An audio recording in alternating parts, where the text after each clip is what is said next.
Hello, thank you so much for signing up for this free webinar all about embodiment and how it can help you to release trauma from your body, to heal from trauma, and to become more of the authentic person that you were made to be. I, of course, in my ADD fashion, forgot to record the beginning part of this webinar, but I did remember right before I started talking about embodiment. So when you press the play button for the replay of today's webinar, you will get to hear all about embodiment. What you did miss is what I'm just going to give you in a nutshell right now, was I cannot talk about embodiment without talking about trauma. Trauma is what takes us out of our bodies and what separates us from self. Trauma in the world's terms, or how we probably grew up believing trauma, was like a big T trauma, like a car accident, something that should have never happened to you.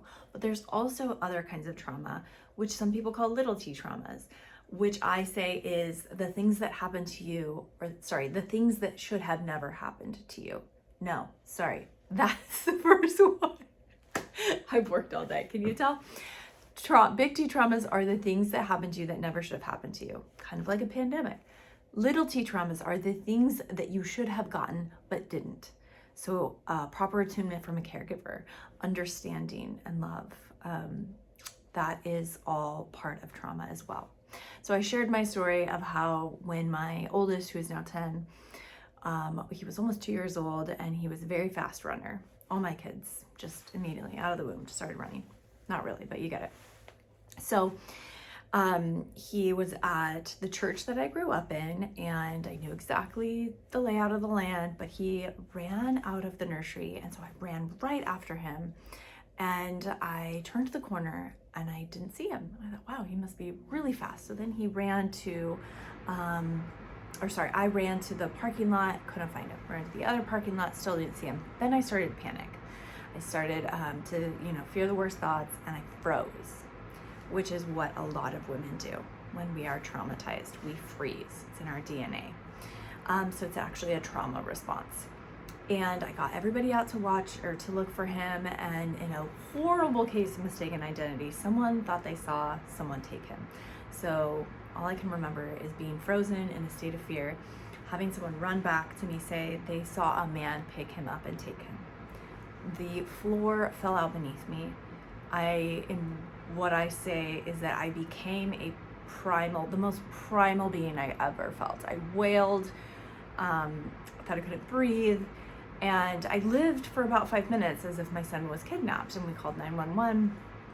Shortly after that, someone said, "Chrissy, we see his feet behind this copy room door." That first corner that he turned, he ran into a copy room that I didn't even know was open and shut the door behind him, and it locked.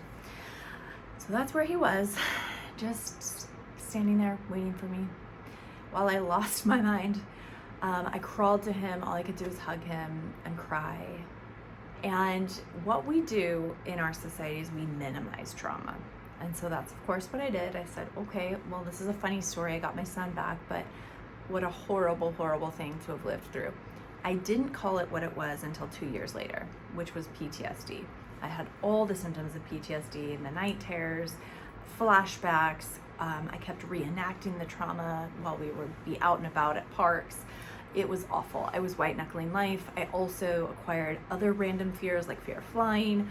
And I knew this wasn't me. I didn't want to live like that. So that's how I started on my healing journey from trauma, which incidentally led me to embodiment training and embodiment practice, which is what I teach in my group and with my clients. So I can never ever talk about trauma without embodiment, because embodiment is the antidote, and trauma resolved is a gift. I do feel like I am more the person that I'm supposed to be today because I have resolved my trauma. So push play on the replay. Hopefully you don't feel gypped. If you do, come next week, next Thursday, same time, 12 p.m. Pacific Standard Time. I'm going to do this webinar every Thursday this month until I start my group, which is on the 26th of September, and we will meet for 8 weeks as a group of women healing and learning about embodiment, learning about our bodies, learning how to come back to ourselves. So I hope you join me, and thanks so much.